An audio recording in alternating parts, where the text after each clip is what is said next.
सांसद भी रह चुके हैं और नीरज जी जो हमारी ओबीसी की नेशनल कोऑर्डिनेटर हैं और विक्रम चौधरी जो हमारे अभी ओबीसी के स्टेट के अध्यक्ष बने हैं। देखिए, मेरा जो आज आने का मकसद केवल एक ही है कि भारतीय जनता पार्टी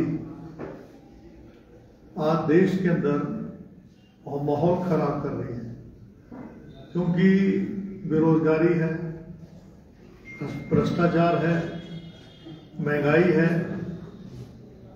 जीएसटी इन्होंने आटे पे लगा दी 5%, डायमंड पे 1.5%, और जितने भी पिछले अगर आप देखेंगे निजीकरण से आरक्षण खत्म करने का इनका मकसद है, नोटबंदी से अर्थव्यवस्था बिगड़ गई, अग्निपथ स्कीम लाकर नौजवान नाराज हो गए इनसे। तो लोगों का ध्यान बांटने के लिए अब ये बहुत ही घिनौनी हरकत पे आ गए। कांग्रेस ने हमेशा जो है आतंकवाद का कभी भी राजनीति से नहीं जोड़ा, उसको हमेशा उससे लड़ाई लड़ी है।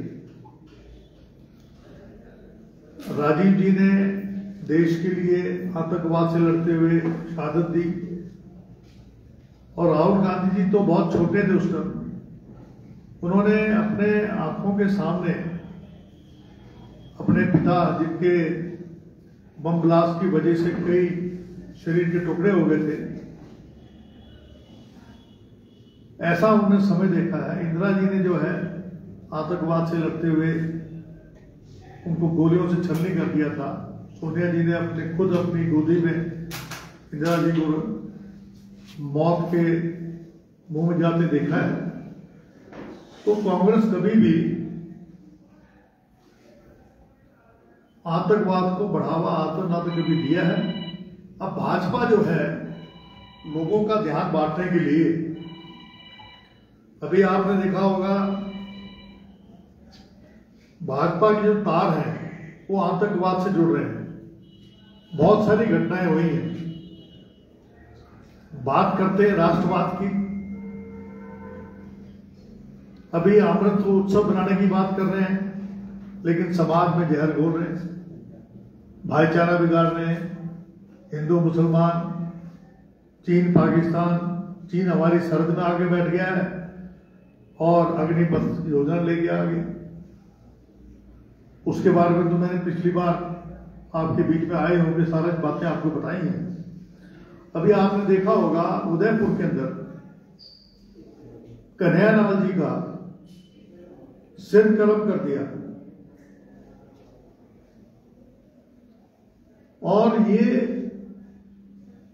जो भी कुछ हुआ उसके लिए नुपुर शर्मा ने जो बात कही उसके एक रिएक्शन था।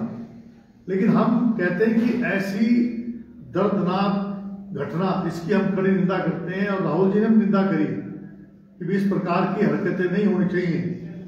लेकिन इनका ही खुद का कार्यकर्ता मोहम्मद रियाज अतारी, जो कि इनके गुलाब चंद कटारिया जी हैं, इनके मंत्री, उसके साथ उसकी फोटो आपने सोशल मीडिया में देखी होगी, आप साथ खड़ा हुआ है, केसरिया साफा बांधा हुआ है, और गुलाब चंद कटारिया और जो उनके दामाद हैं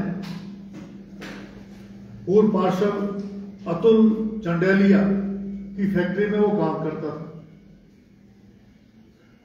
आप मुझे बताइए कि ये कारनामे भाजपा आतंकवाद की आड़ में भाईचारा बिगाड़ना चाहती है, इनके हाथ सम्मिलित हैं। इसकी इन्वेस्टिगेशन एनआईए को करनी चाहिए, या एक सुप्रीम कोर्ट के सिटिंग जज को ये इसकी जो भी कुछ उदयपुर में हुआ है उस घटना के बारे में इसकी जांच होनी चाहिए। लेकिन जांच नहीं करवाएंगे, इन्हें तो जो है उन्माद फैलाना है कि बजरंग दल के लोग हैं, ये लोग चाहते हैं कि ध्रुवीकरण हो जाए इसका फायदा उठा लें। टीवी पे चंद कुछ जो गोदी मीडिया है वो जो है सही बात दिखा नहीं रहे। टीवी पे सारे दिन जो है भाजपा की बात, जो एजेंडा भाजपा रखती है वो एजेंडा लगाते हैं। आप मुझे बताइए JNK के अंदर जो है पिछले दिनों ग्रामीणों ने बहुत बहादुरी से आतंकवादी को पकड़ लिया और वो कौन निकला? तालिब हुसैन शाह, जो भाजपा का कार्यकर्ता था और गृह मंत्री के साथ पीछे खड़ा हुआ है। उसकी फोटो है, आपने सोशल मीडिया में देखी होगी, ये तो तमाम सोशल मीडिया पे आ रहा है। उसको क्यों नहीं उजागर करते? हमारी जो इलेक्ट्रॉनिक मीडिया है, हमारा प्रिंट मीडिया है, उसको उजागर करना चाहिए। ये लोग जो हैं ऐसे लोगों को पनाह देते हैं जो देशद्रोह का काम करते हैं। और उसका क्या उसकी योजना थी कि जो अमरनाथ यात्रा है यात्रियों पर हमला करने की, और वो इनके ही NIA ने और JNK पुलिस ने इस बात का खुलासा किया। तो पहले तो ये बताएं कि वो इतना नजदीक गृह मंत्री के कैसे पहुंच गया। ये कहते हैं कि हमारे बीच में इन्फिल्ट्रेट कर रहे हैं। कैसे इन्फिल्ट्रेट कर गया, क्यों कर गया, इसके बारे में जनता को बताएं, इसका खुलासा करें। ऐसा क्यों हो रहा है कि जितने भी आतंकवादी हैं वो इनके साथ ही, जो अभी फिलहाल जो हो रहा है, क्योंकि ये बहुत अनपॉपुलर गवर्नमेंट होगी। आप देखिए, आपके यहां शिमला के अंदर टूरिज्म है, 1000 रुपए से कम के ऊपर 12% GST लगा दिया। यहां जो टूरिस्ट है, जो गरीब आदमी जो 1000 रुपए से कम कमरा लेगा, तो यानी कि हर वर्ग इनसे नाराज है। तो क्या चाहते हैं ये कि सारा दोष जो है आप लोगों में हिंदू मुसलमान का नारा लग जाए और ये लोग उसका फायदा उठाएं, दुर्विकरण का ये फायदा उठाते रहे। अभी आपने देखा होगा महाराष्ट्र के अमरावती में एक केमिस्ट है, उमेश कोहरा का, मोटरसाइकिल में जा रहा होता है, उसको बेदर्दी से उसका कत्ल कर दिया जाता है। और इरफान खान व्यक्ति है जो मुख्य इसका सूत्रधार था, और वो किसका आदमी है? सांसद नवनीत राणा, जो ड्रामा कर रही थी उद्धव ठाकरे की जगह वहां घर के सामने। हनुमान चालीसा अगर पढ़ना है अपने घर में बैठ के पढ़ो भाई।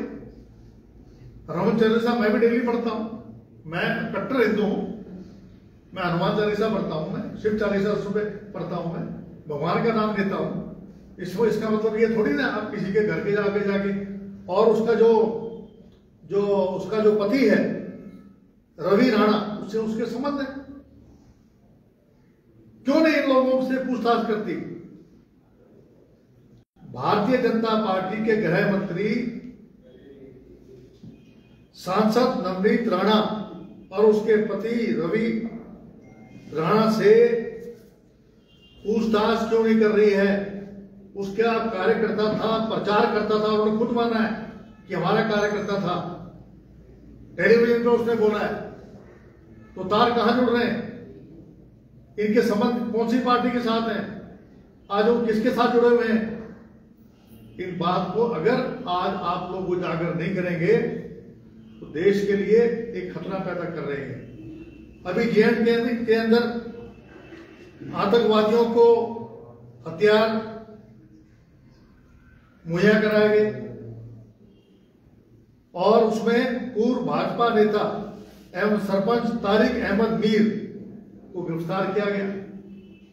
बीजेपी का कार्यकर्ता है, वो जो है हथियार दे रहा है, आतंकवादियों की मदद कर रहा है। और उसकी दोस्ती किसके साथ थी? DSP देवेंद्र सिंह, आपने नाम सुना होगा देवेंद्र सिंह का, जम्मू का। उसको पकड़ लिया, उसको छोड़ दिया। बहुत सारे ऐसे भेद हैं जो जम्मू कश्मीर में आतंकवादी घटनाएं हुई हैं, उसमें देवेंद्र सिंह उनका मुखिया इनका सरगर्ना है, उसको छोड़ दिया। जांच ठीक होती नहीं है, सच्चाई सामने आती नहीं। अब आप देखिए 2017 में एक एटीएस टीम है मध्य प्रदेश की, उन्होंने टेलीफोन एक्सचेंज, एक वहां टेलीफोन एक्सचेंज उन्होंने वहां पर पकड़ी, वहां पर उसका पर्दाफाश किया। उसमें 11 लोग गिरफ्तार हुए गए। उसमें इनका आईटी सेल का, भाजपा का जो अध्यक्ष है ध्रुव सक्सेना, वो उसमें सम्मिलित पाया गया। यानी कि ये आईटी सेल बैठ के जिस प्रकार से देश के अंदर उन्माद फैलाना, जहर फैलाना, अमृत उत्सव नहीं मना रहे, ये समाज में जहर फैला रहे हैं। अमृत उत्सव तो 75 साल तो कांग्रेस मनाती है, जिसने देश को आजादी दिलाई। इनका क्या है रोल देश की आजादी में? माफीनामा मांगा है इन लोगों ने, सावरकर ने माफीनामा मांगा। ये लोग तो वो हैं जो दलाल थे, ये आरएसएस के जो लोग हैं, ये तो दलाली करते थे अंग्रेजों की। इसलिए हमने ये सेवा दल बनाई थी, महात्मा गांधी जी ने, ये दलाली करते थे। अब आप मुझे बताइए कि जो आईटी सेल में ये जो ध्रुव सक्सेना है, इसकी तस्वीर शिवराज चौहान जो सीएम है उसके साथ पाई गई है। उसके आज तक इन्वेस्टिगेशन क्यों नहीं कर रहे? नहीं करेंगे क्योंकि आज ईडी, सीबीआई, इनकम टैक्स सब इन्हें काबू कर रहे हैं। अभी ईडी की छापा कहां लगेगा? शरद पवार जी के लगेगा, लालू प्रसाद जी के लगेगा, राहुल गांधी जी को 7-8 घंटे बिठाकर उनसे वही प्रश्न बार बार पूछे जा रहे हैं। आप मुझे बताइए, वायनाड के अंदर तो राहुल गांधी जी ने क्या कहा था? ये कहा था कि जिन लोगों ने मेरे दफ्तर के अंदर तोड़फोड़ करी है वो बच्चे हैं, और इन श्रीमान जी ने, रोहित रंजन जी ने उसको तोड़ रोड़ करके उसको जोड़ दिया उदयपुर के उसके साथ कि वो बच्चे हैं तो सिर कलम बच्चे कर देते हैं। राहुल गांधी जी ने, जिसने अपने पिता की स्वयं आतंकवाद से मरते हुए देखा है, जो आतंकवाद से लड़ते हैं हम लोग, उनके साथ ये इतना बड़ा डीएनए के अंदर ये दिखाते हैं कि राहुल गांधी जी का हाथ है। इनको शर्म नहीं आती इनको? और उसको आज तक गिरफ्तार नहीं किया। जुबैर को गिरफ्तार कर लिया, लेकिन रोहित रंजन को आज तक गिरफ्तार नहीं किया। बल्कि जो है, जो गाजियाबाद पुलिस है, छत्तीसगढ़ की पुलिस उसको पकड़ने आई थी, उसको छुड़वा दिया, उसको भगा दिया वहां से। 2019 के अंदर ही मध्य प्रदेश में टेरर फंडिंग में बजरंग दल के बलराम सिंह को अरेस्ट किया गया,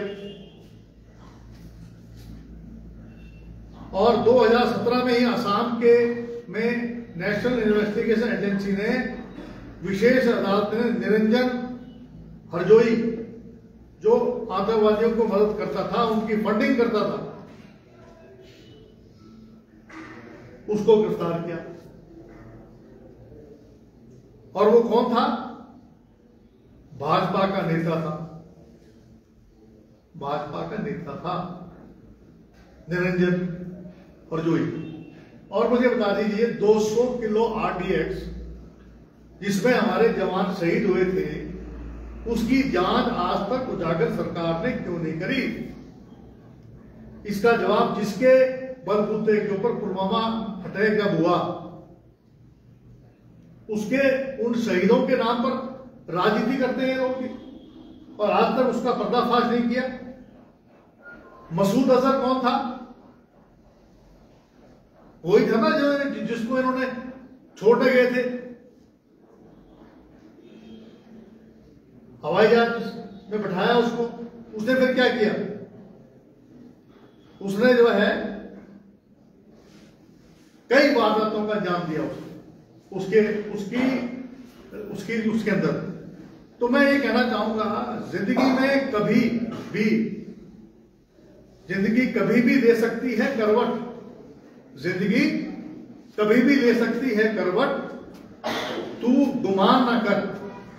आदमी को अभिमान नहीं करना चाहिए।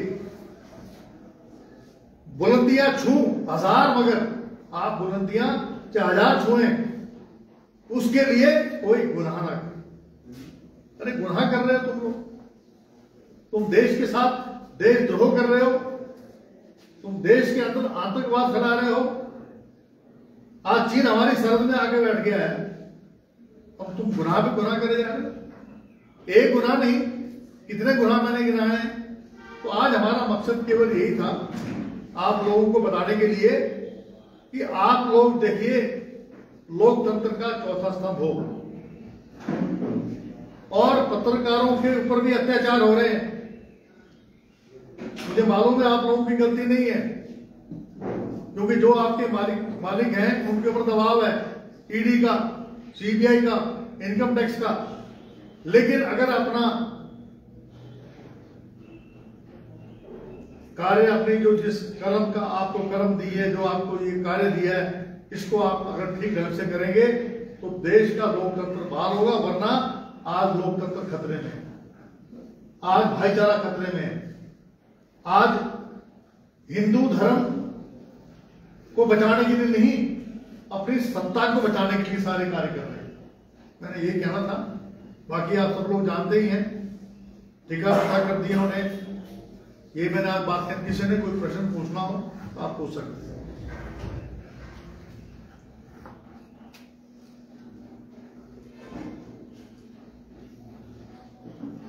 कोई आपने कोई बात हो मुझे, अगर आपने कोई इस मामले पे जो मैंने बातें